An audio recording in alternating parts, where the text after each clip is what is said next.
Welcome to news wise. मैं हूं आरिफा नूर। नाज़रीन, प्रोग्राम में आज सबसे पहले हम बात करेंगे मईशत पे।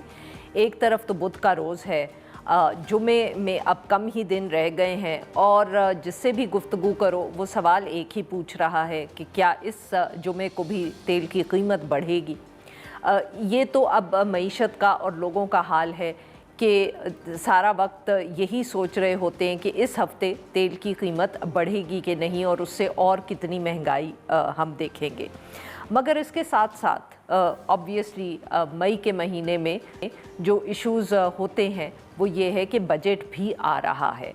इस वक्त भी IMF का जो एक वफ़द है वो पाकिस्तान में मौजूद है, बल्कि ताज़ा तरीन रिपोर्ट्स तो ये हैं कि आज उन्हें वफ़द को पाकिस्तान से चले जाना था, मगर उन्होंने फॉर द मोमेंट अपना जो यहाँ का विज़िट है उसमें 2 दिन की एक्सटेंशन की है। यानी कि मामलात अभी तक जो है वो तय नहीं हुए हुकूमत के साथ।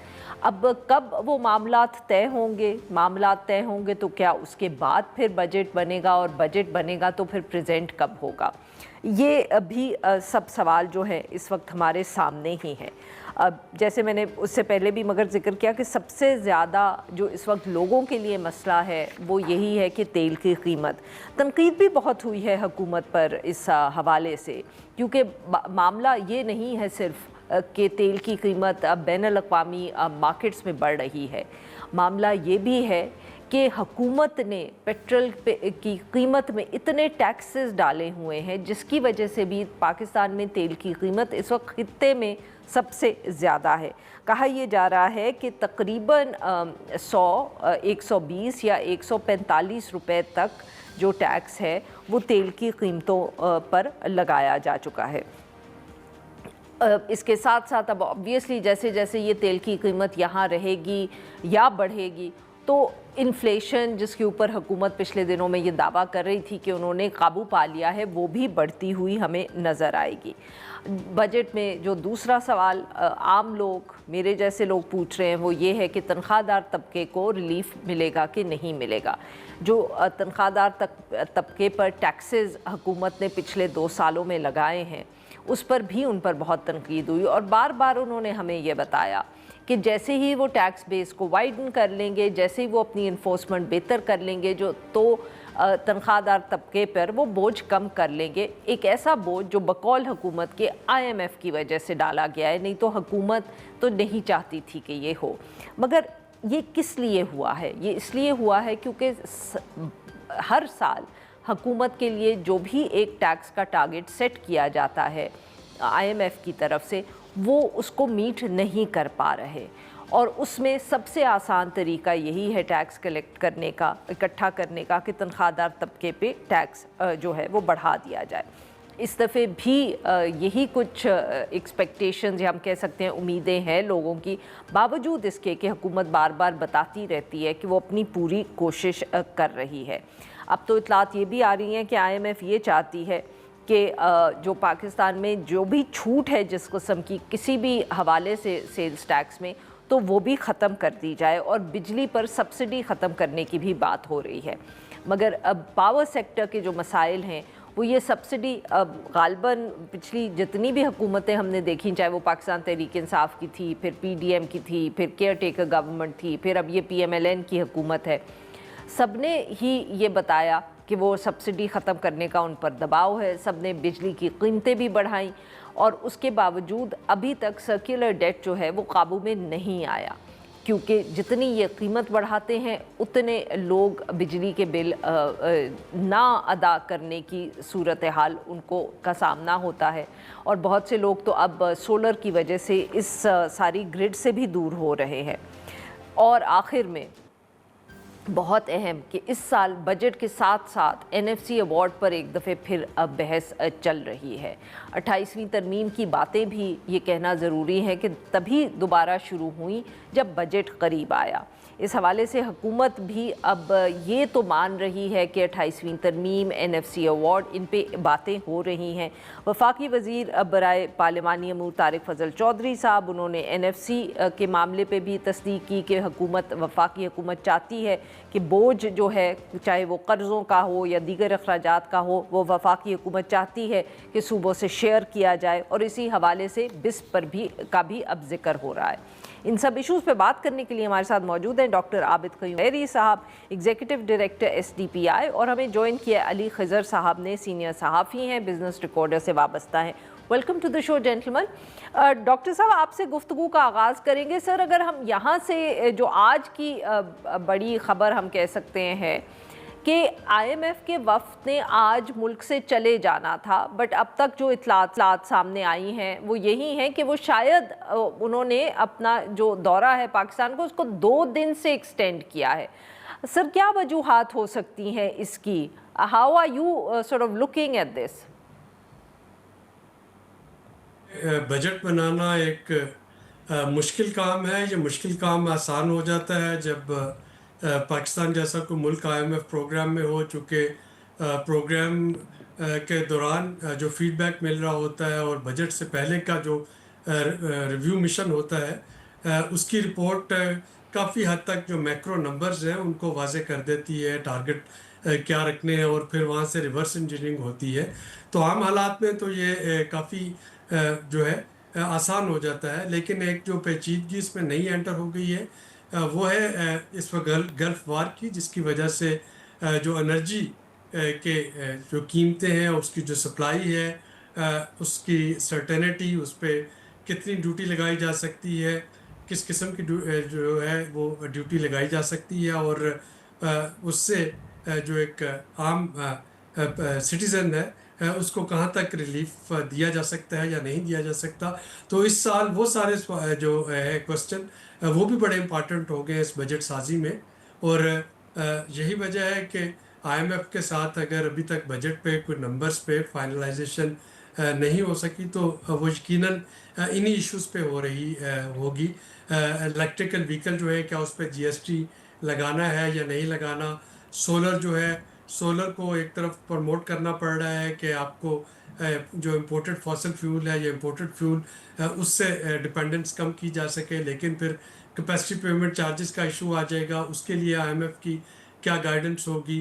क्या वज़ीर आज़म दोबारा कोई अपना स्वाबदीद इस्तेमाल करते हुए पेट्रोलियम डेवलपमेंट लेवी में जी। कमी तो नहीं कर देंगे? अगर कर देंगे तो फिर वो जो रिवाइज जो टारगेट दिया गया है PDL का, वो कैसे पूरा होगा? तो ये वो चीज़ होंगी जिन पे कि अभी गुफ्त शनीद जारी है, और उम्मीद की जा सकती है कि अगले 1-2 दिन में जो एक्सटेंडेड जो नेगोशिएशन होंगे, इनका कोई ना कोई सोल्यूशन जो है वो निकल के सामने आ जाएगा। लेकिन ये यकीनन डेडलॉक अली नहीं है। खज़र साहब। डेडलॉक जी। होता तो फिर परेशानी होती। अगर नेगोशिएशन कंटिन्यू रहते हैं अच्छा तो मेरा ख्याल है कि एक गुड ओमेन है।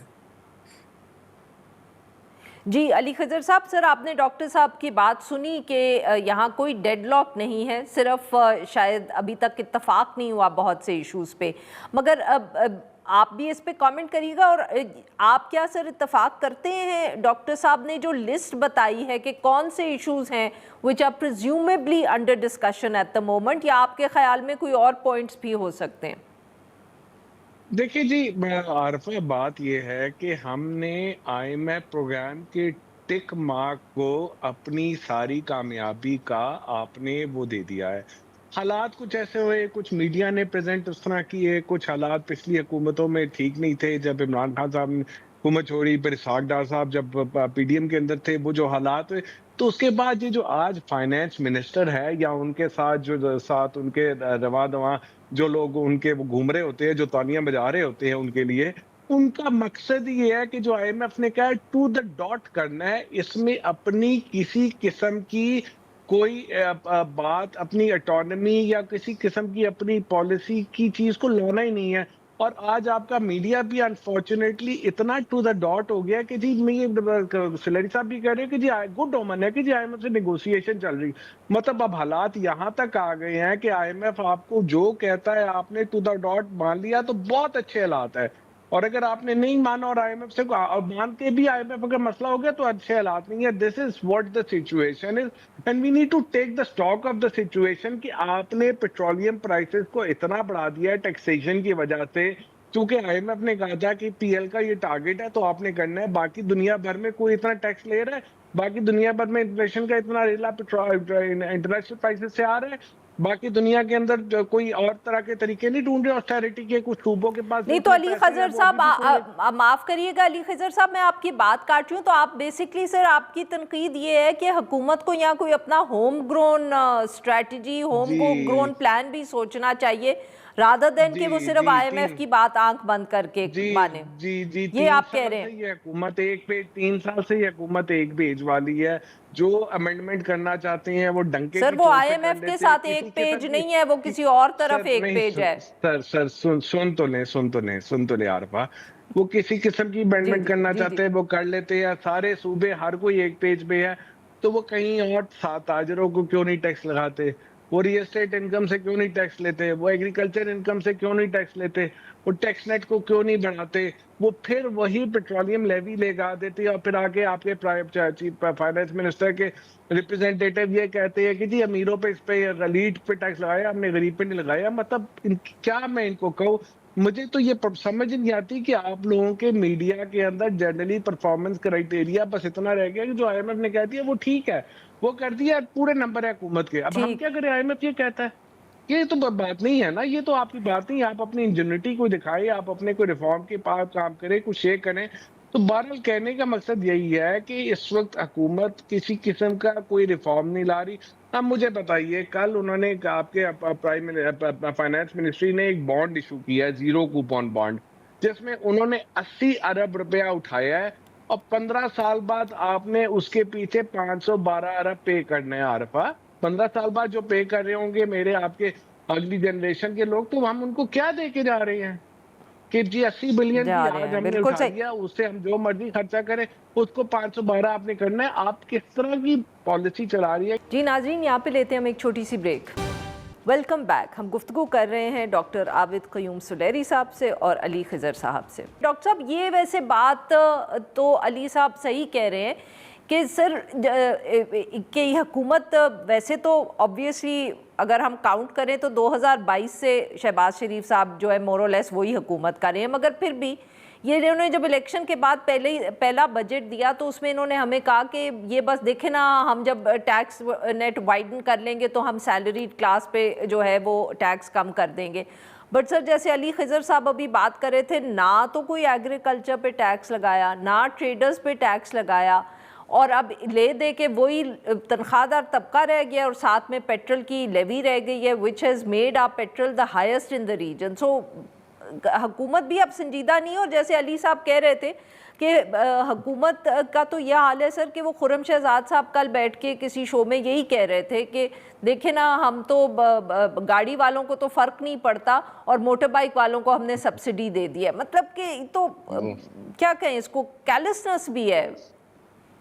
देखिए, जो टारगेटेड सब्सिडी या ब्लैंकेट सब्सिडी देना, उस पर तो एक काफ़ी अरसे से डिस्कशन चल रही है। मैं टारगेटेड सब्सिडी के हमेशा से हक में हूँ। ये अलग बात है कि वो टारगेट जो है अब वो लोगों की कुव्वत ख़रीद इतनी एरोड होती चली जा रही है कि पहले जब हम सिर्फ 2 व्हीलर्स के लिए या पैदल चलने वाले के लिए टारगेटेड सब्सिडी की बात करते थे, तो अब शायद उसमें छोटी कार वाला जो है या वाली वो भी आ जाना चाहिए, चूँकि ये सिर्फ लोअर मिडिल इनकम क्लास को हिट नहीं कर रही, ये काफ़ी हद तक अब मिडिल इनकम क्लास को भी हिट करना शुरू हो गई है। अभी जो एनर्जी लेड इन्फ्लेशन है, पीडीएल जो है वो 160 रुपये पर लीटर पेट्रोल और डीजल का मिला के दोनों का जो है वो तय हुआ था पिछले बजट में। उसको तकरीबन उसी लेवल पे अब ले आए हैं। अगले साल में अगर उसमें इजाफा भी होता है तो वो कितना सिग्निफिकेंट इजाफा करने की उसमें गुंजाइश शायद मौजूद नहीं रही होगी, स्पेशली जबकि इंटरनेशनल जो आपकी कीमतें हैं वो भी बढ़ रही हैं। तो उसके बाद लामहला हुकूमत को जो है, जो रिटेलर है, जो एक्सपोर्टर है, जो एग्रीकल्चर सेक्टर है, रियल स्टेट है, इसी पे आना होगा। और अगेन ये जो अगले 2 दिन है, मुझे लग रहा है कि माफ करिएगा सर, मैं आपकी बात ये काट रही हूँ यहाँ पर, मुझे लग रहा है अलाउ मी टू, सर इस बजट में मुझे लगता है कि इस पे कुछ ऐसी तजावीज होंगी जिसमें कि टैक्स बेस को बढ़ाने की तरफ कोशिश की जाएगी, वरना जो already segment tax sir tax मतलब नेट पे है कि सर माफ उनको तो करिएगा, अपोजिट नहीं छोड़ सकते। यही तो मैं, डॉक्टर साहब बात तो सुन, सर सवाल तो फिर यही है ना कि 2022 से हुकूमत में, मगर इस टैक्स बजट में भी माफ करिएगा, इस बजट में भी आप कह रहे हैं कोशिश होगी हुकूमत की तरफ से, यानी कि गारंटी कोई नहीं है, अभी भी वो कोशिश पे ही है। तो फिर सर अगर कोशिश होगी तो फिर कैसे तनख्वाहदार तबके पे जो है वो प्रेशर कम होगा, या कैसे ये पेट्रोल की लेवी कम होगी? यही तो सवाल है ना सर। जाहिर है कि बजट के लिए नंबर तो इनको मैच करने हैं ना। अब सैलरीड क्लास पे तो और ज्यादा ये नंबर ऐड नहीं कर सकेंगे। इसी तरीके से आपके पास जो नहीं, लेवी है, लेवी बेसिकली एक आरफा ये कह रहे हैं एक कि एक्सटेंड जिनको तक उस जाएगी। मुर्गे को जितना जी डॉक्टर साहब, अली खिजर साहब कुछ कहने की कोशिश कर रहे हैं। जी अली जी साहब। जी जी, आरफा डॉक्टर साहब ये कह रहे हैं कि ये जो मुर्गा है, जो कॉर्पोरेट फॉर्मल सेक्टर है या सैलरीड सेक्टर है, या ये आप जो पेट्रोलियम लेवी का जो निचोड़ है, आपने इसे निचोड़ लिया, इससे बहुत कुछ निकलना नहीं, इस पे तो ये लगा रहेगा, बाकी उसे भी कोशिश करेंगे करने की, ये कह दिस रहे हैं इज वो, कि अब इसमें तो यानी जान नंबर नहीं तो रही, तो अब दूसरे से भी देख लेंगे कुछ, ये बेसिकली कह रहे हैं ना डॉक्टर साहब। अब आपको अपने आमदनी और अखराजात के नंबर तो मैच करने हैं ना। तो वो जो आमदनी है वो कहाँ से और लेके आएंगे? जाहिर है कि उस आमदनी के लिए अगर आप टैक्स नेट बढ़ाने का टारगेट इस बजट में एक्सेप्ट नहीं करेंगे तो वो आपके नंबर पूरे नहीं होंगे, बजट जो है वो अच्छा। नहीं बन पाएगा। हाँ और अगले 2 दिन में ये भी हाँ एक डेफिनेटली टॉपिक होगा जिस पे डिस्कशन कर रहे हो। ठीक। अच्छा डॉक्टर साहब, very quickly now we can move on, कि ये जो बार बार बात हो रही थी 28वीं तरमीम की, एनएफसी में तब्दीली की, उसके लिए भी अब वक्त बहुत कम रह गया है, बिकॉज ऑब्वियसली ये करना होता तो पहले कर लेते। मगर क्या सूबों से कोई बात हुई है कि वो वॉलंटरी बेसिस पर ही, जैसे ये जिक्र आ रहा है बार बार कि बिस्प का जो सारा फाइनेंशियल बोझ है वो सूबे खुद उठा लें, क्या ये मुमकिन नज़र आ रहा है आपको बजट में? शायद नहीं, और उसकी वजह यह है कि जब तक आप इसमें अपने इत्तेहादियों को पूरी तरह से जो है वो नहीं लेंगे ऑन बोर्ड, ये करना मुश्किल हो जाएगा। देखिए अपोजिशन जमात जो है वो तो स्टैंडिंग कमेटी से वॉकआउट कर चुकी है, वो तो उसमें है ही नहीं। तो अब ये प्रपोजल जो है ये कहाँ पे डिस्कस हो रही होंगी? स्टैंडिंग कमेटी में। यहाँ पे कि इत्तेहादी जमातें हैं, PMLN और पीपल्स पार्टी है, और इसमें जब तक पीपल्स पार्टी को ऑन बोर्ड नहीं लिया जाता तब तक ऐसा करना जो है वो मुश्किल होगा। हमने ये भी देखा है कि तरामीम जो है वो भी रातों रात पास हो जाती हैं, और अगर कोई सूबों को ऑन बोर्ड लेना होता है तो वो हो भी जाता है। तो ये ज़रूरी नहीं कि इसके लिए कोई बड़ी पढ़ी लिखी डिबेट ही चाहिए है। हो सकता है कि 5 जून से पहले सब जो है वो ऑन बोर्ड आ जाएं, लेकिन फ़िलहाल उनके साथ मुझे लग रहा है कि उस तरह की बातचीत नहीं की गई है, और जब तक नहीं की जाएगी तब तक इसको इस बजट में लागू करना मुश्किल हो जाएगा। जी नाज़रीन, यहाँ पे लेते हैं हम एक छोटी सी ब्रेक। Welcome back. हम गुफ्तगू कर रहे हैं डॉक्टर आबिद क़य्यूम सुलेरी साहब से और अली खिजर साहब से। अली खिजर साहब, आप इत्तफाक करेंगे कि ये जो बजट है इसमें ऐसा कुछ अभी तक सूबों में ना 28वीं तरमीम का कोई फैसला हुआ है, ना एनएफसी के हवाले से कोई फैसला हुआ है, और ना ही ये एक जिसको कहते हैं कि कोई इनफॉर्मल अरेंजमेंट हुई है कि बिस्प जैसे खर्चे या जो हम कहते हैं सिक्योरिटी के कुछ खर्चे हैं वो सूबों के साथ शेयर किए जाएं? देखिए, बात तो बड़ी सिंपल है, बेस भी सूबों के पास चला जाना चाहिए, ये जो पावर सेक्टर की सब्सिडी देते हैं ये भी आप नहीं, खत्म कर जानना रही हैं, ये चाहिए भी कि आप बात बिस्मिल नहीं ला है। रहे जी। मुझे ये बताएं कि हाँ, आपकी इंफॉर्मेशन क्या है इस हवाले से, कि क्या कोई देखें ऐसी बात मेरे हो ख्याल रही है, मेरे कोई ख्याल फैसला मेरे हुआ ख्याल है? मेरे ख्याल जी, मेरे ख्याल में तो अभी तक ये मान नहीं रहे हैं। आपको अभी इन्होंने कहा जी ऑपोजिशन वॉकआउट कर गई है, मुझे बता दें ऑपोजिशन है क्या? ये हुकूमत ही हुकूमत है, आपस में खेल रही है, ये इत्तेहादी, ये पॉलिटिकल क्वेश्चन है ना। आप देखिए इत्तेहादी जो है, ये आपके मुझसे पिछले प्रोग्राम में भी आपसे बात की थी कि इत्तेहादियों ने ये फेडरल गवर्नमेंट ज्वाइन क्यों की थी? PMLN ने फेडरल गवर्नमेंट इसलिए थी कि उन्हें पंजाब मिलेगा, मरियम को वहां पे चीफ मिनिस्टर बनाएंगे। इन्होंने इनको वोट क्यों दिया था और कैबिनेट में नहीं आए थे पीपल्स पार्टी के? उन्हें सिंध दिया जाएगा, और उन्हें जब वो सिंध दे दिया, इनको पंजाब दे दिया, तो वो कहेंगे कि भैया अब हमसे आप वो ले लेंगे, तो फिर हमें रखा किस लिए हुआ है? तो ये तो हमारी स्टैब्लिशमेंट का बुनियादी नुक्ता है कि उन्होंने जिस बैसाखियों के ऊपर ये हुकूमत कायम की है और जिन वादों के ऊपर उन लोगों को सेंटर में लाए हैं, वो वादे अब उन्हीं उन्हीं की वजह से वही चेंजेस लानी है, तो अब ये क्या वो कर पाएंगे? ऑपोजिशन तो कोई नहीं है, ये तो आपस में खेल रहे हैं, आपस में बंदा बाट है कि भाई तुम्हारा जो हिस्सा जो तुम्हारे पास जा रहा है, जिसका कुछ सवाल ही नहीं है, वो आवाम को भी दे दो। वो नहीं देने को तैयार, वो कहते हैं अवाम से तो हमें वोट मिलता नहीं है, हमें तो जी। ये लाते हैं और इनकी मजबूरी है। तो मेरे ख्याल में ये एक डेडलॉक आपका चेंज होना चाहिए। अभी तक तो मेरी इन्फॉर्मेशन के मुताबिक, डॉक्टर साहब के मुताबिक, ये चीजें नहीं हो रही हैं, लेकिन ये किसी भी वक्त जाहिर बात है पिंडी इसकी बहुत ज्यादा कोशिश कर रहे हैं और उसमें आप देख रहे हैं बहुत सारी चीजें हो रही हैं, तो ये किसी वक्त कुछ हो भी सकता है। लेकिन आज तक जब आप इन पॉलिटिकल पार्टीज के लोगों से बात करें, उनके बात करें, तो वो तो बड़े जज्बे से कह रहे हैं कि हम तो नहीं ऐसा कुछ ले रहे, लेकिन उसके अलावा आपके पास सिलसिला ही कोई नहीं जी। है। आपको इसको ला महला बदलना पड़ेगा, ये सिस्टम नहीं चल पाएगा। अब ये सिस्टम को हमने 4 साल पहले डिफॉल्ट करते थे तो शायद इतना बुरा हाल ना होता, क्योंकि हमने डिफॉल्ट नहीं करके अवाम पे बोझ डालते जा रहे हैं और अब अवाम की बस हो गई है। अब फॉर्मल सेक्टर की बस हो गई है, अब सैलरी जी। क्लास की बस हो गई है। आप इन पे और नहीं डाल सकते। You have to think about things which you haven't done and which you should have done that. जी। जी, अब डॉक्टर साहब, अली खिज़र साहब ने तो एक बहुत ही, हम कह सकते हैं, डिप्रेसिंग सी पिक्चर पेंट कर दिया। बट सर, इसमें एक और यहाँ भी सवाल उठता है कि कई दफ़े हुकूमत की जो इकॉनमी की टीम है, वो उस पर भी सवाल उठ रहे हैं कि कितना कोई फाइनेंस मिनिस्टर के हाथ में फ़ैसले हैं, कितने फ़ैसले जो हैं वो इसहाक डार साहब कर रहे हैं, कौन से फ़ैसले कहीं और हो रहे हैं। Is there a lack of coordination in the finance team? Arfa, मैंने वेरी क्विकली सर।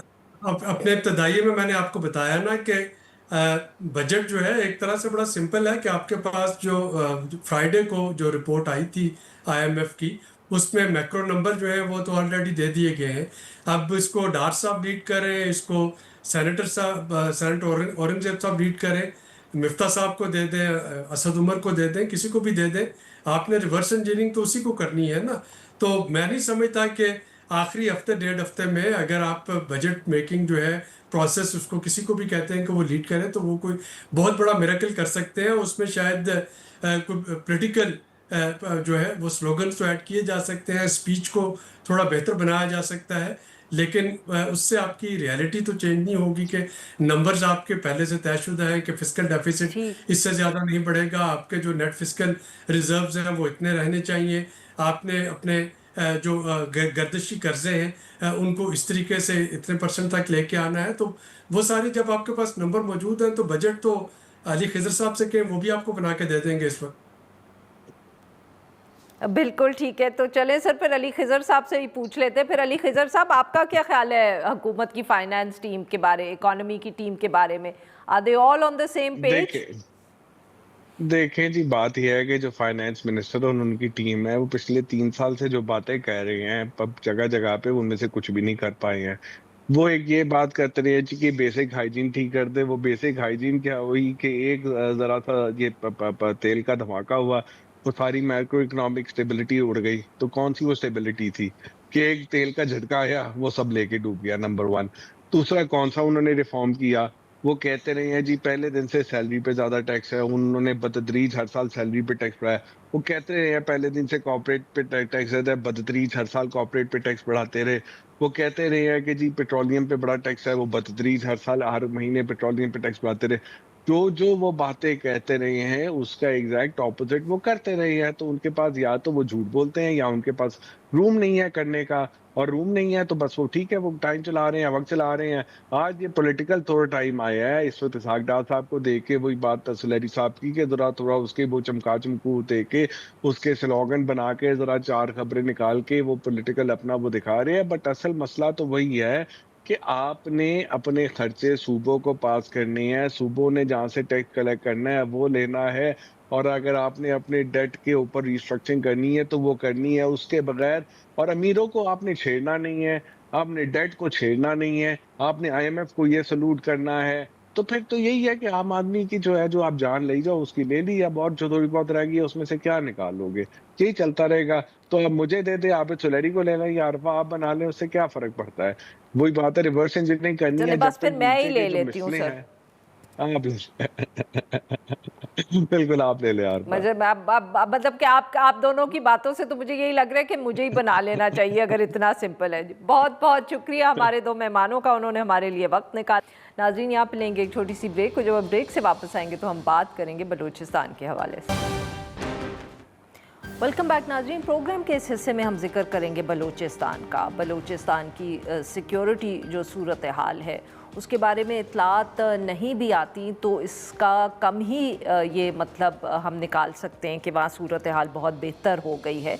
और इसी हवाले से ही बलूचिस्तान से जो पिछले हफ्ते एक बहुत अफसोसनाक खबर आई, और वो ये थी कि गवादर यूनिवर्सिटी के जो चांसलर हैं doctor Abdul Razzaq Sabir sahab, pro vice chancellor professor doctor Syed Manzoor Ahmad, personal staff officer doctor Irshad Ahmed Buledi और उनके जो ड्राइवर थे हातिम बदर, वो 13 मई को गवादर से क्वेटा के लिए निकले और रास्ते में ही लापता हो गए। शुबा यही है सरकारी हुकाम का कि उनको किसी ने किडनैप कर लिया, अगवा कर लिया, मगर अभी तक किसी तंजीम ने इसकी ज़िम्मेदारी कबूल नहीं की। 2 रोज़ के बाद एक और वाक़या हुआ, इनके गायब होने के 2 रोज़ के बाद, यानी कि 16 मई को नामालूम मुसल्लह अफराद ने फायरिंग करके नुश्की में एक असिस्टेंट प्रोफेसर को कत्ल कर दिया। यानी कि ये साथ जो है अगवा हो गए, एक जो असिस्टेंट प्रोफेसर है वो कत्ल हो गए, और अभी तक पुलिस की तरफ से सच कोई ऑफिशियल जो है हम कह सकते हैं कि रिपोर्ट या कोई स्टेटमेंट एज सच सामने नहीं आई। साथ जो हैं वो काफ़ी परेशान हैं। उन्होंने इस हवाले से मुतालबे भी किए हैं कि उन्हें सिक्योरिटी फ़राहम की जाए। BBC उर्दू ने इस पे जो स्टोरी की तो उसमें जो वाइस चांसलर थे उनके बेटे ने ये बताया कि इजलास में शिरकत के लिए प्रोफेसर साहिबान जो थे वो जा रहे थे, रास्ते में वो गायब हो गए। कहा यह जा रहा है कि उनके जो सेल फोन्स का डेटा वगैरह चेक किया तो मस्तूंग के करीब कहीं उनसे रब्ता जो है वो मुनक़ता हुआ है। बलूचिस्तान असेंबली में भी इस मामले पर बात हुई है, मगर अभी तक कोई हम ऐसा सच कह सकते हैं पेशरफ्त सामने नहीं आई। इस पर बात करने के लिए हमारे साथ बहराम बलोच साहब सहाफ़ी हैं, डॉन अखबार से वाबस्ता हैं, गवादर से हमें ज्वाइन करें। Welcome to the show sir. जी बहराम साहब, क्या मामला कोई तफसील सामने आई है? 13 मई से आज 20 मई हो गई, हुकूमत हो पुलिस हो कुछ बताते हैं, कुछ उन्होंने पता भी किया है? जी तो बहुत शुक्रिया। एक तो ये है कि 13 मई को जो वाक़या हुआ है, जो प्रोफेसर साहिबान अगवा हुए हैं, ताहाल उनका कोई पता नहीं चला है कि कौन लेके गए, कहाँ पे हैं। उनकी बाजियाबी के लिए सरकारी सतह पे और कबायली सतह पे या के कबायली सतह पे भी कोशिशें जारी हैं, लेकिन अब तक कोई मस्बत बातें सामने आई नहीं है और ना ही अगवा कुनंदगान की जानिब से कोई डिमांड पेश किया गया है और ना ही कोई पता चला है कि ये कौन लोग हैं, क्यों इनको लेके गए हैं।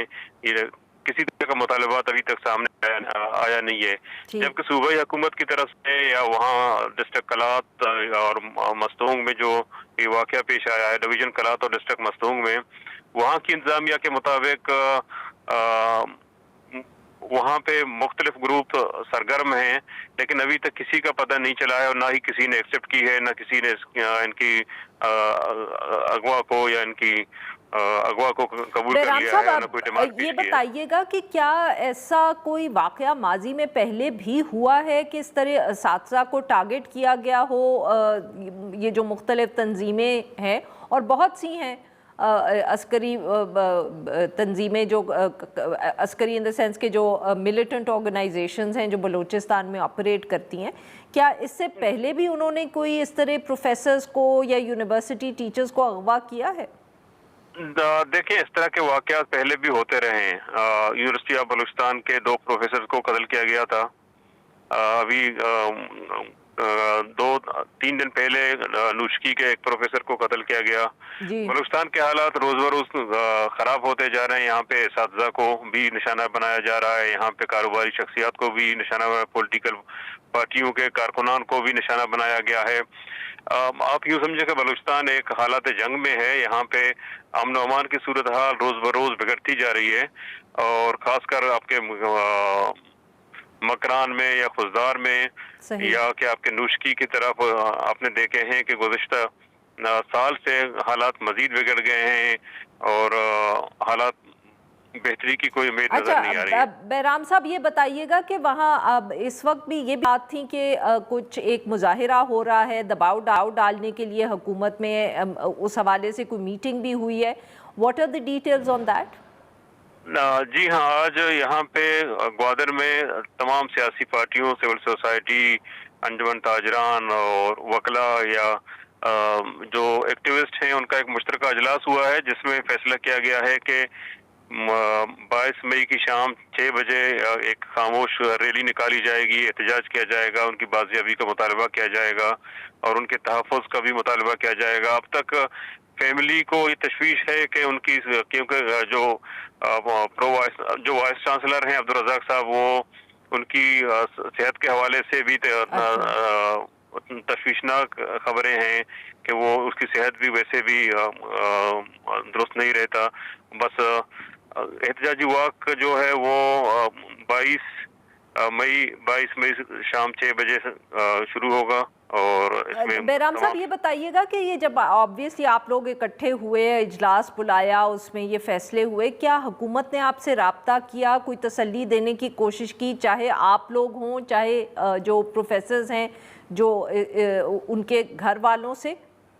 देखें, यहाँ पे तो जाहिर है हमसे बराह रास्त तो हुकूमत का कोई राब्ता हुआ नहीं है, लेकिन उनकी फैमिली हुकूमत के साथ राब्ते में है, और हुकूमत यकीन दहानी कर चुका है कि उनकी बाजियाबी के लिए जितने भी कोशिशें हैं वो जारी हैं, हुकूमत की तरफ से भी और कबायली सतह पे भी। और ये बताइएगा कि जब सूरत हाल बलूचिस्तान में ऐसी है जैसी आप बता रहे हैं, तो 3 प्रोफेसर एक ड्राइवर के साथ बैठ के गवादर से क्वेटा जाने का उन्होंने फैसला क्यों किया? देखें, एक तो बदकिस्मती ये है कि ये खराब हालात के बावजूद उन्हें सफ़र करना पड़ा। सफ़र इसलिए करना पड़ा कि यहाँ पे एक इंटरनेशनल एयरपोर्ट तो कायम किया गया है, लेकिन फ़्लाइटें नहीं है डायरेक्ट क्वेटा के लिए, क्योंकि हमारे जितने भी प्रोविंशियल या अदारे हों, उनका बराह रास्त ताल्लुक क्वेटा से ही है। क्वेटा में मकरान के लिए, मकरान यानी कि तुर्बात, पंजगूर, ग्वादर के लिए कोई फ़्लाइट नहीं है, और उन्हें मजबूरन मीटिंग के लिए बराह रास्त बाय रोड ही सफ़र करना पड़ता है। बाय रोड सफ़र करने की वजह से ये हादसा पेश आया है। बहुत बहुत शुक्रिया बैराम साहब ने हमारे लिए वक्त निकाला। नाजरीन, आज के लिए बस इतना ही। Will be back tomorrow at the same time.